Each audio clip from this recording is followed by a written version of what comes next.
To introduce our next honoree, James English will be joining us via Zoom. Hopefully this works. Good evening. It's a pleasure to be with you by Zoom this evening to submit the name of George Becker for the 2023 Union Hall of Honor. I regret that I was unable to attend in person, but I appreciate the History Society's accommodating me with this Zoom. I'd first like to extend my congratulations to Roberta Wood, Norma Gaines, and Fred Redmond for the recognition of their service to the labor movement. Many of George Becker's accomplishments are covered in the program that you had, and so I won't go over them. I will simply limit myself to two events and indicate how they represent a good picture of George as a leader and as a person. The first is Fast Track. Fast Track was a piece of legislation that was designed to make it easy for trade agreements to be approved by Congress. NAFTA, for example, was approved within 14 days of being submitted. However, it expired and was to be renewed, and legislation to that effect was proposed and submitted.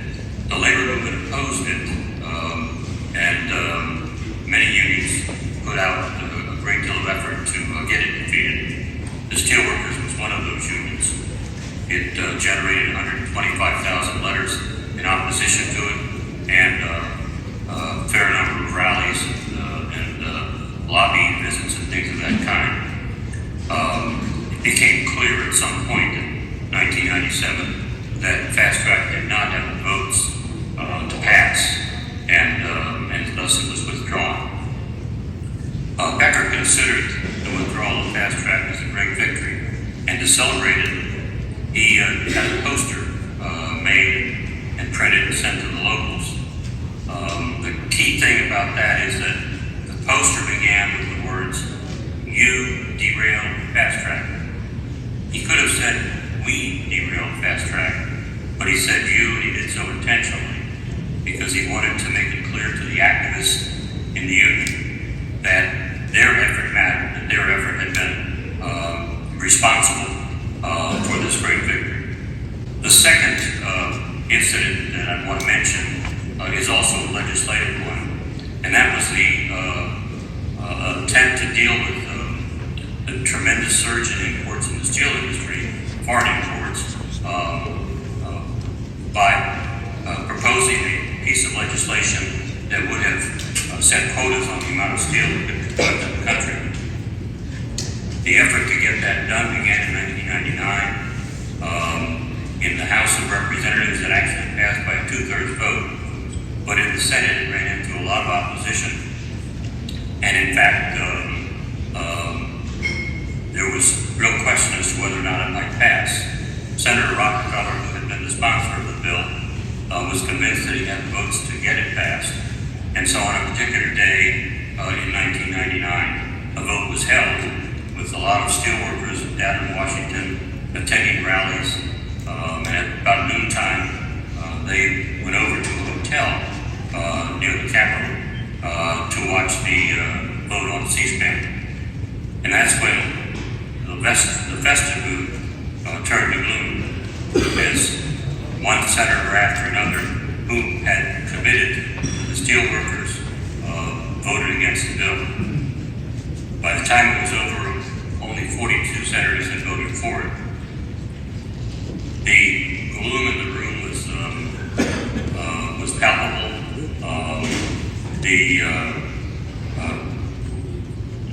George at that point stood up to make a speech, and he would later describe it as the toughest speech he had to make in his time as president. He acknowledged that everyone there was terribly disappointed as he was. He said that they should not allow their disappointment to turn to bitterness and despair.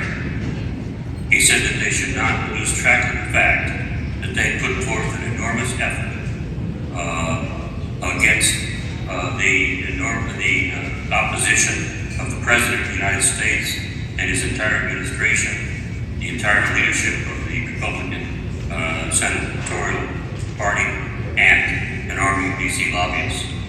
He assured them that the fight was not over, that the surge of steel imports was not over, and that they had sent a message to the President that he had to deal with the crisis, that he could not ignore it, and that the steelworkers would not let him ignore it. George spoke loud enough to be heard, but he did not shout. He spoke from his heart to the hearts of the activists in the room, for whom he had great love and admiration, and everyone there knew it. His remarks re-energized those present. No one in the room would know happened, but they were proud of the effort that they had put out, and they were determined to continue the fight.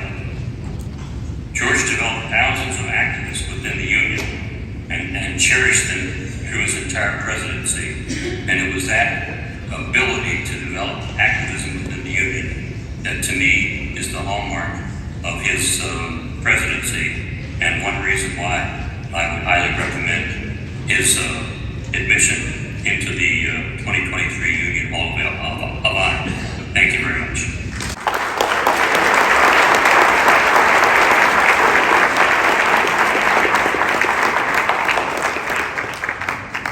Accepting the award is Greg Becker. Oh, we're going to take a picture, all right?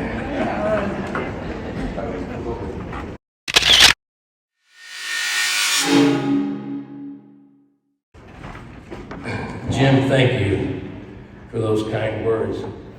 And thank you, and I don't know how to thank you enough, for the monumental undertaking of writing my father's biography. It may be the single most selfless endeavor that I've ever witnessed. And we thank you for that. The Becker family remains in your debt, and thank you. Let me also thank the Illinois Labor's History Society for this honor. It's kind of weird or strange accepting it on behalf of my father.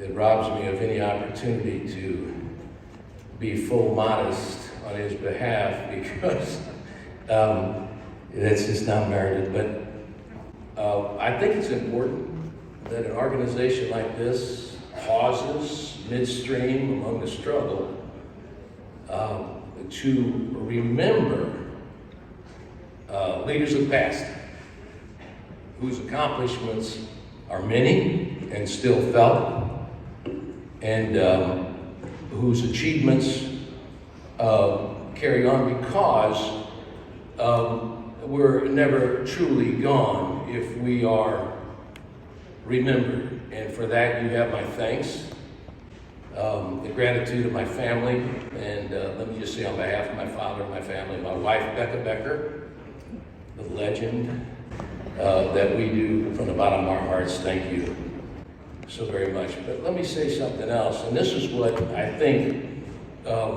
someone told me they wanted to hear, and that was, he wasn't just an awesome union dude, he was a great pop, he was a great dad. And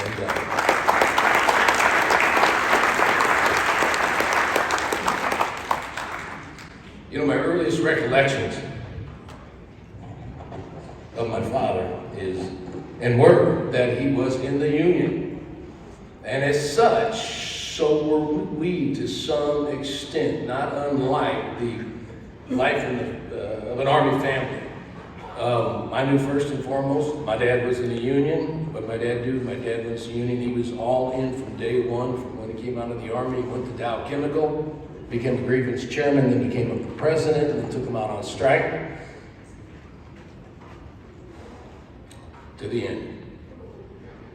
He, you know, the accomplishments that are so well documented by Jim English, I can't even speak to it, and I'll tell you why, because I would do a poor job. In fact, I happened to read the biography this evening when I was sitting down at the table, and I realized I was about to tell you something that was completely wrong, that I had thought was when my father died. And by the way, he worked that day. When my father died, I helped my mother with some paperwork, and we were going through his foot locker, and I found in his foot locker 2 birth certificates. One dated October 20th, 1928, and one dated October 20th, 1927. And I was taken aback because they both looked official, they both had a stamp on them, they were both signed by his mother. And I thought for a second, did my father have some kind of secret life that I wasn't aware of? And then I recalled a story that I'd heard years and years ago before, and I checked with my mother, and sure enough, his mother, Frances, had signed a fake birth certificate backing his birthday up so he would appear to be 18 so that he could join the Marines and try to get in the fight in the Pacific. Well, I should check my dates. The real story is, and it was told to Jim by my father, was that the fake birth certificate was so he could go to work in the steel mill at Granite City Steel. My grandfather had gotten hurt, and there was no breadwinner, and that's what he did. You all might know by looking at the biography, or if you've read Jim's book, it's fantastic. I can't wait to see how it ends.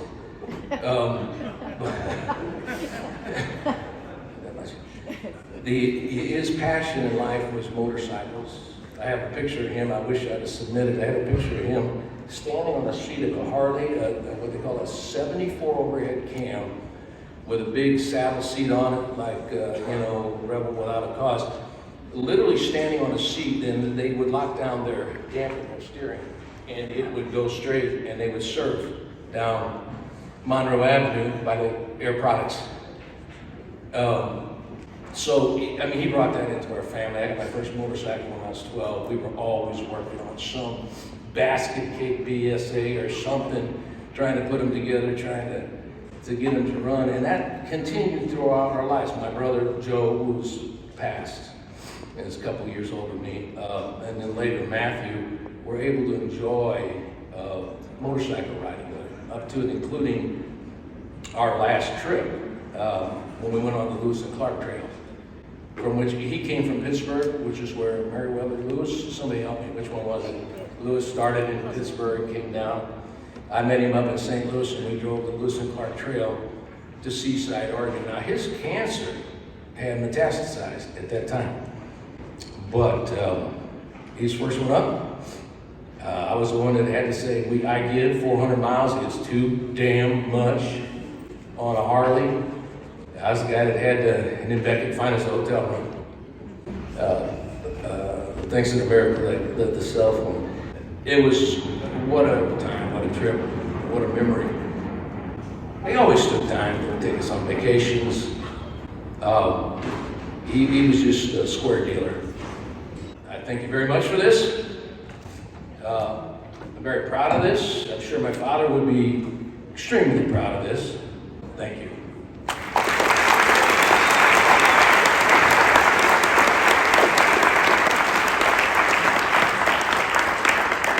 Thank you, Greg.